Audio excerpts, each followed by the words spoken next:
Bu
RT.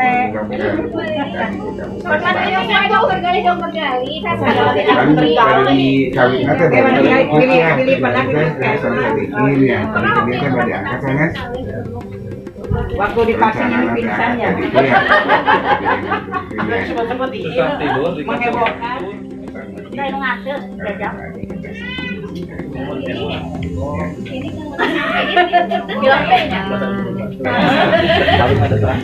Iya makanya di puskesmas, bapak teh upatian, ya itu. Jadi kami pada terus terang ya, terus kenal, di luar ayah Pak Dokter Gali, Pak Aceh, nggak bubidan mbak dia ya? Mohon wilayahnya. Gitulah, kapal yang apa begitu di wilayah sedang malah saya langsung ke puskesmas, rencana nama putra terus persiapan badai KRSAS. Mohon persiapan tos sadayanya baca, mohon. Bapak Allah lah. Mohon ya. Mohon. Kami juga mau ucapkan terima kasih dari warga RT 1 ya, Mas 10 khususnya. Ini bentuk kepedulian kami lillahi ta'ala. Panggilnya dia suaminya? Coba Pak.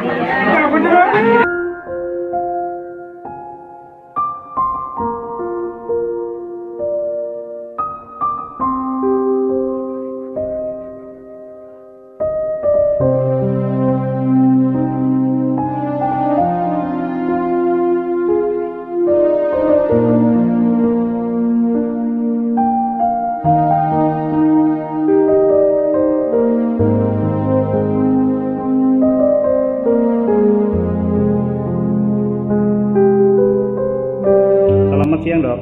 Ya, selamat siang. Iya dok, saya dengar informasi bahwa ada kejadian meninggal dunia anak umur 11 bulan di wilayah kerja Puskesmas Cipedes. Dan ini berkaitan dengan maraknya gagal ginjal akut. Apakah menurut dokter itu ada indikasi ke arah apa dok? Bisa dijelaskan secara terperinci dok? Ya, memang hari ini masuk dari Rumah Sakit Dr. Soekarjo laporan tentang satu kasus penyakit yang memang kebetulan diderita oleh satu orang anak warga wilayah kerja Puskesmas Cipedes berusia 11 bulan. Nah, memang sebelumnya disampaikan hasil tadi saya investigasi ke lapangan, wawancara di lapangan, baik itu dengan pihak RSUD maupun dengan Puskesmas disertai dengan bagian memang ada kejadian pelaporan ke Dinas Kesehatan yang masuk dari Rumah Sakit Dr. Soekarjo berkenaan dengan adanya pasien seorang anak berusia 11 bulan yang tinggal di wilayah Cipedes yang masuk ke Rumah Sakit Dr. Soekarjo itu pada tanggal 28. Nah, sebelumnya anak ini tanggal 26 ini memeriksa diri ke Puskesmas Kemudian 2 hari kemudian tanggal 28 itu keluarganya bersama dengan tetangganya memeriksakan diri kembali ke puskesmas. Kemudian disarankan untuk segera dirujuk ke RSUD dengan tanda dan gejala yang memang harus dirujuk saat itu juga. Dan kemudian dari hasil pemeriksaan di rumah sakit didapatkan hasil pemeriksaan memang kadar ureumnya cukup tinggi dan ini mengindikasikan adanya gangguan pada ginjal. Kemudian juga ada tanda yang menunjukkan adanya infeksi dan peradangan yang cukup tinggi, dan kemudian juga adanya gangguan faal hatinya.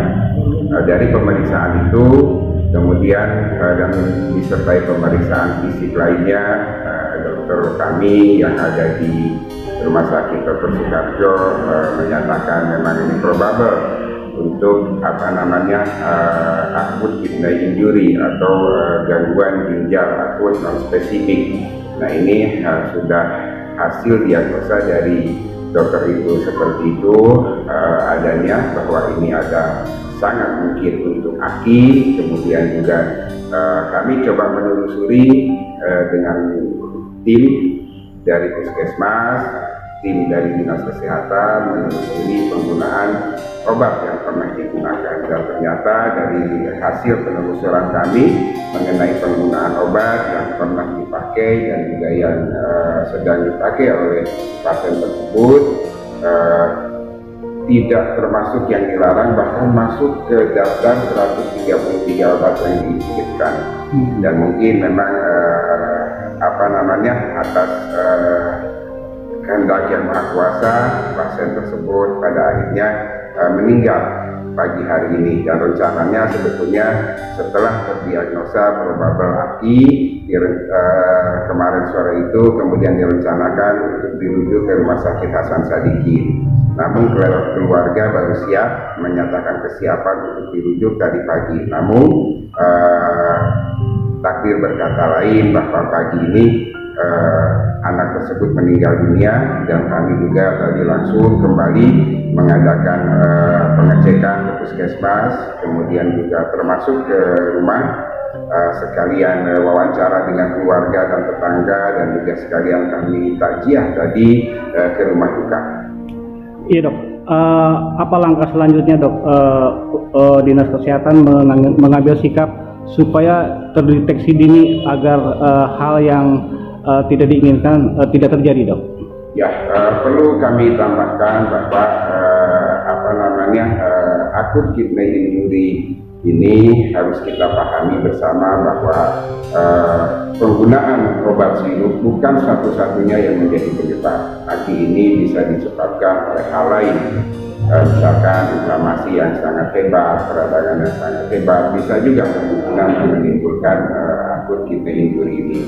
Dan ini perlu kami sampaikan bahwa obat-obatan sirup itu yang memang terkontaminasi, atau apabila ada obat sirup yang terkontaminasi ini bukan zat aktifnya, tapi zat pelarut atau pengikatnya saja yang mungkin terkontaminasi. Tapi untuk kasus ini pada anak ini yang meninggal pagi ini, ya alhamdulillah tadi kita sudah cek, ternyata seluruh obatnya yang dipergunakan itu termasuk di dalam obat yang diizinkan untuk dipergunakan. Kemudian saran kami kepada masyarakat untuk tetap apabila ada yang sakit, untuk tetap menggunakan fasilitas kesehatan terdekat, atau untuk tetap memeriksakan diri, berobat ke fasilitas kesehatan terdekat atau kepada tenaga kesehatan dan dokter setempat yang terdekat. Jangan ragu untuk menggunakan fasilitas kesehatan, dan gunakanlah obat-obatan dengan bijak sesuai dengan petunjuk dokter, sesuai dengan arahan dokter, dan jangan membeli obat sembarangan. Sekali lagi dimohon masyarakat untuk bisa tetap tenang. Pengawasan untuk obat-obatan yang memang berbahaya ini sejak beberapa hari yang lalu kita sudah hentikan, dan kita juga sudah melakukan sidak ke depan kita akan akan terus perketat mengenai peredaran obat, mana yang boleh, mana yang tidak, dan kita akan selalu bekerja sama dengan beberapa stakeholder, khususnya apotek, BBM, Ikatan Sarjana Apoteker, Nakes, dan stakeholder lainnya untuk bersama-sama membantu pengawasan dan peredaran obat ini. Kemudian juga untuk tidak meresepkan atau tidak mengeluarkan obat yang belum diizinkan untuk diedarkan kembali. Juga bahkan 3-4 hari yang lalu kita baru mengadakan sidak gabungan bersama dengan dari Polri atau kepolisian. Kita juga disertai dengan BPOM, kita disertai dengan Ikatan Sarjana Apotek. Kita baru mengunjungi PBF, Pedagang Besar Farmasi, kemudian beberapa apotek dan toko obat untuk kita mengawasi, mengontrol apakah mereka sudah menjalankan pengawasan dan pengendalian obat, penjualan obat, apakah sudah sesuai aturan dan tidak, apakah sudah melakukan pemisahan, dan alhamdulillah mereka sudah tidak mengedarkan obat-obat sirup yang tidak diperbolehkan. Kemudian juga dengan puskesmas tentu sosialisasi di tingkat masyarakat kita akan lakukan, apakah itu nanti lewat pertemuan-pertemuan yang khusus atau lewat pertemuan yang memang sudah melembaga di puskesmas, apakah itu lewat loka karya bulanan atau lokmin yang memang sudah biasa diselenggarakan di puskesmas, untuk kembali menyampaikan kewaspadaan terkait dengan penggunaan obat-obatan yang berbahaya ini. Ya. Terima kasih Dok atas waktunya Dok.